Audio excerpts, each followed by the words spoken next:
Sacudimiento extraño que agita las ideas, como huracán que empuja las olas en tropel. Murmullo que en el alma se eleva y va creciendo, como volcán que sordo anuncia que va a arder. Deformes siluetas de seres imposibles, paisajes que aparecen como al través de un tul. Colores que fundiéndose remedan en el aire, los átomos del iris que nadan en la luz. Ideas sin palabras, palabras sin sentido, cadencias que no tienen ni ritmo ni compás. Memorias y deseos de cosas que no existen, accesos de alegría, impulsos de llorar. Actividad nerviosa que no haya en qué emplearse, sin riendas que le guíen, caballo volador. Locura que el espíritu exalta y enardece, embriaguez divina del genio creador. Tal es la inspiración. Gigante voz que el caos ordena en el cerebro y entre las sombras hace la luz aparecer. Brillante rienda de oro que poderosa enfrena de la exaltada mente el volador corcel. Hilo de luz que en haces los pensamientos ata, sol que las nubes rompe y toca en el cenit. Inteligente mano que en un collar de perlas consigue las indóciles palabras reunir. Armonioso ritmo que con cadencia y número las fugitivas notas encierra en el compás.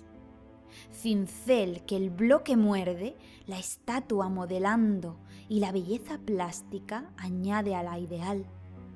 Atmósfera en que giran con orden las ideas, cual átomos que agrupa recóndita atracción. Raudal en cuyas ondas su sed la fiebre apaga, oasis que al espíritu devuelve su vigor. Tal es nuestra razón, con ambas siempre en lucha y de ambas vencedor. Tan solo al genio es dado, a un yugo, atar las dos. Y bueno, ¿qué más puedo decir si ya Becker lo ha dicho todo? En este poema, que es uno de mis favoritos de este poeta, de este gran poeta Becker que nos dejó antes de tiempo, este poema es la rima 3 de sus famosas rimas y nos muestra perfectamente aquello de lo que hemos hablado tantas veces en el canal. Yo creo que pocas personas lo han expresado tan magistralmente como él en estas palabras. Es la unión, el matrimonio místico entre la inspiración y la razón, que como él bien nos dice, solo al genio es dado atar las dos. Estos dos conceptos los hemos tratado muchas veces en el canal, como el matrimonio alquímico entre el sol y la luna. En los antiguos grabados alquímicos aparecen como un rey solar rojo y una reina lunar blanca, que muchas veces aparecen haciendo el amor como una alegoría de que van a unirse. En Cábala, en la mística judía, se nos habla de la Jochma y la Biná, que se suelen traducir como la Biná es la inteligencia, que podríamos entender como el pensamiento racional, y la Jochma, que sería la intuición, esa inspiración de la que nos habla Becker, que nos viene muchas veces de lo más recóndito de nuestro ser, o incluso es una inspiración divina, una inspiración que nos llega de los planos superiores. En Cábala se nos habla también de ese matrimonio místico, se habla de la copulación de Jochma y Biná. Solo uniendo estos dos arquetipos, estas dos energías, es como obtendremos o alcanzaremos el Da'at, el conocimiento. El conocimiento no entendido como una acumulación de información que memorizamos, sino como una elevación de nuestro nivel de conciencia, basada en el conocimiento racional, el conocimiento intuitivo y el conocimiento experiencial. la suma de todo ello surge el Da'at, la conciencia, ese conocimiento superior. Es bastante similar a cuando hemos hablado en los cuentos que se han de casar el príncipe y la princesa, el alma y el espíritu, siendo el alma esa parte inmaterial de nosotros, pero que está más vinculada a lo terreno, a nuestra personalidad en esta vida. El alma va surgiendo de el choque con todo lo que nos rodea, las experiencias que nos va dando la vida. Entonces nos va dando una forma de sentir, de entender la vida, de movernos en el mundo. Nos va dando un carácter, una forma de sentir. Mientras que el espíritu es esa parte de nosotros que es trascendente, es inmortal, está más allá de lo terreno. Y debemos unir ambos yoes, ¿no? Que en realidad son facetas de nosotros mismos, pero cuando entramos en una mentalidad dualista solemos percibirlos como separados, como algo fragmentado. En mis libros de Memorias del Otro Lado, esto se expresa mediante esta cosmogonía que hay en mis libros, de la Gran Caída, en la que el universo, la creación original, quedó fragmentada. Quedó por una parte la dimensión mortal, esta, y por otra parte quedaron los reinos mágicos, los reinos eternos. También en mis libros estoy hablando de lo mismo, de esa necesidad de volver a reunificar aquello que hemos creído que está dividido, que está fragmentado, pero que realmente conforma una unidad. Realmente lo que nos pasa es que hemos fragmentado la realidad dentro de nosotros mismos y hemos proyectado esa fragmentación en todo lo que nos rodea. Es una ilusión de la que poco a poco podremos ir saliendo.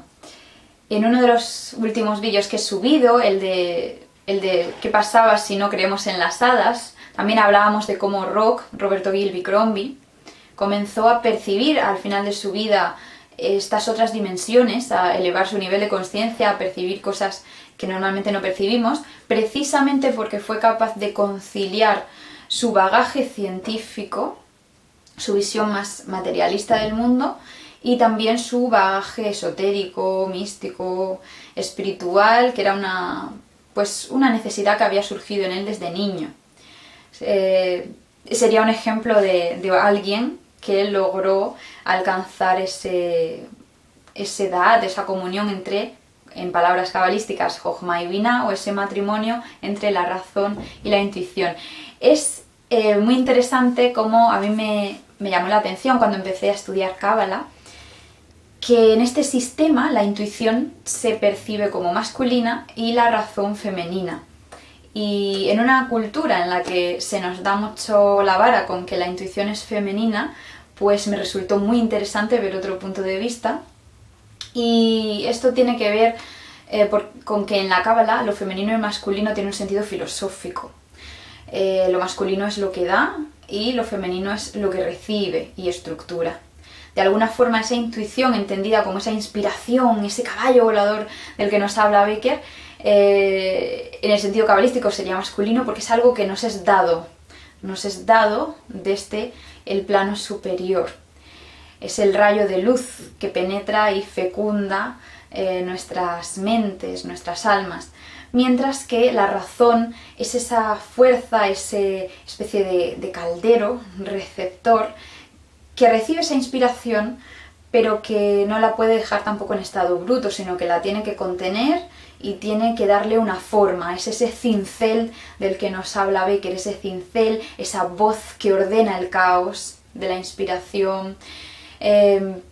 Las personas que tengáis dones del tipo canalización o que hayáis experimentado, algo que hemos experimentado todos, los sueños, es una inspiración que nos viene de los mundos internos, pero luego nuestra razón, nuestra capacidad analítica necesita ir ordenando esas ideas y para poder extraer un sentido que nos sea útil en lo cotidiano.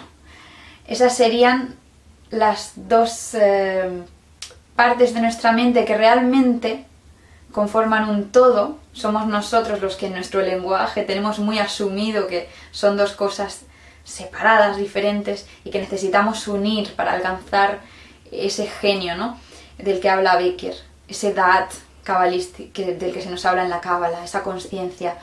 Yo creo que el hecho de que la intuición se vea como masculina y la razón femenina también lo vemos en otras culturas. Ahí tenemos, en la mitología griega, tenemos a Atenea como representante de esa inteligencia racional. Está armada con toda la armadura de sus reflexiones, de sus análisis, de todo aquello que conforma pues el mundo de las ideas, la de las ideologías, todo lo que tiene que ver con lo racional, lo mental, lo lógico. Mientras que del lado de la intuición tenemos a Dioniso, que nos invita a esa borrachera de inspiración.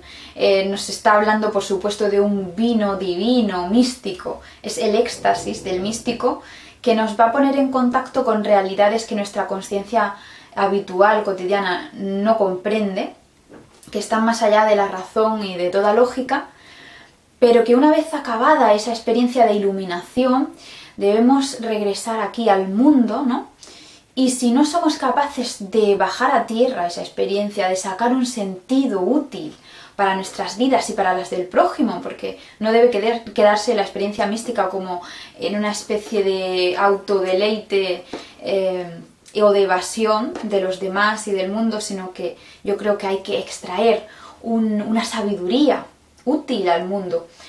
Pues claro, para poder extraer esa sabiduría de nuestros sueños, de nuestras experiencias de iluminación, de nuestras experiencias místicas, necesitamos la razón, necesitamos la mente analítica, que ponga un lenguaje comprensible a todos esos símbolos, imágenes, sensaciones. Y aunque nunca vamos a poder plasmarlas, ni mediante el arte, ni mediante la palabra, en toda la complejidad de esa experiencia interior que hemos tenido, siempre debemos hacer el esfuerzo de intentar materializar lo mejor posible aquello que hemos vivido a nivel interno, sobre todo mediante el arte, la música, pero también mediante la palabra, ya sea oral, escrita.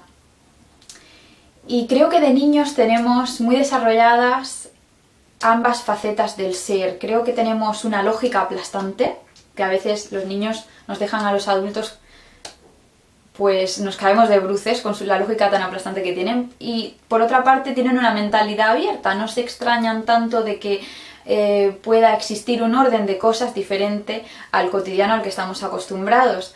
Yo creo que de ahí surgen los genios, ¿no? De esa mente abierta a salirse fuera de lo que damos por sentado, pero por otra parte una capacidad crítica, lógica, analítica.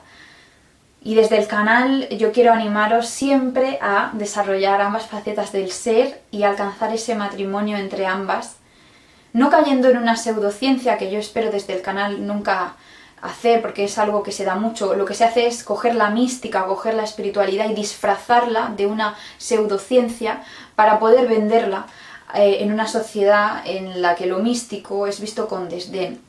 Yo cuando hablo de lo místico intento no disfrazarlo. No me pongo a utilizar palabras de supuesta jerga científica pues para darle un lavado de cara, creo que no es necesario, pero sí creo que es posible pues que una persona tenga una formación científica y que paralelamente desarrolle toda su intuición y sus sentires místicos, sus necesidades espirituales, o incluso pueda pertenecer a una religión. Los sabios del pasado no fragmentaban la sabiduría, el saber, el conocimiento de esa manera. Sabían de todo. Hoy día nos meten en el cajón de soy de ciencias o soy de letras. Y ya desde el instituto meten ese hachazo y nos separan. Creo que debemos aprender de esos sabios del pasado, de esos sabios renacentistas y también de la antigüedad, que sabían de todo y que no por ser grandes pensadores y grandes científicos dejaban de lado lo invisible, lo místico, sus sentires. Con esto no quiero decir que el científico no deba seguir el método científico todo lo limpiamente y objetivamente posible, sino que como persona, en su visión del mundo, no debe faltar pues una ética, unos valores y un sentido que es lo que le mueva, ¿no? Y se puede ser un ser humano más pleno, sin estar castrados, tener facetas castradas, ¿no? Porque no somos unilaterales, no somos blanco o negro, somos multicolor, tenemos muchas facetas. Y bueno, esto sería un poco la reflexión que os dejo hoy, que tiene que ver ya con cosas que hemos tratado muchas veces en el canal, pero sobre todo os quería transmitir ese poema de Becker, porque me parece que la sonoridad, la musicalidad que tiene, y sobre todo cómo lo expresa y lo que expresa, es fascinante, es increíble. Llevaba varios meses con este poema en la cabeza y tenía apuntado que os lo quería compartir. Y esta mañana, cuando me he levantado, ha sido, no sé, yo creo que algún hada me susurró al oído que ya era hora de compartíroslo. Y bueno, como siempre digo, pues recordad que es necesario volar, pero luego hay que bajar a tierra y enraizarse.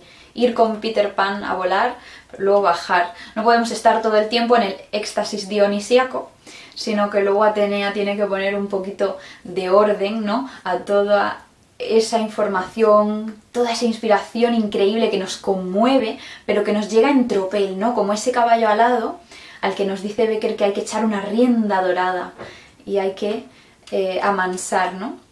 Es esa Wendy que hace que Peter baje a tierra de vez en cuando. Si somos capaces de alcanzar esto, de esa tensión constante entre esas facetas que tenemos, es cuando surge la genialidad, es cuando surgen las grandes inspiraciones científicas y las grandes inspiraciones artísticas y literarias.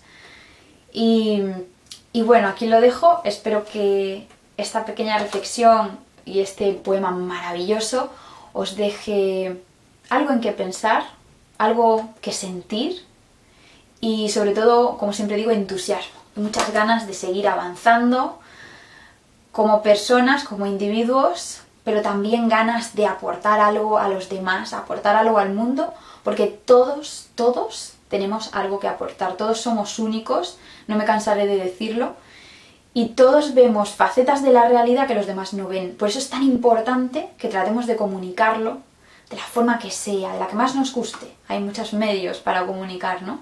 Pero es necesario que compartamos y que nos enriquezcamos unos a otros con todos estos puntos de vista, siempre mediante el diálogo interno y el diálogo de unos con otros. Abrazos esféricos, queridos amigos, y que siempre brille vuestra razón y vuestra inspiración. Hasta la vista. Besos.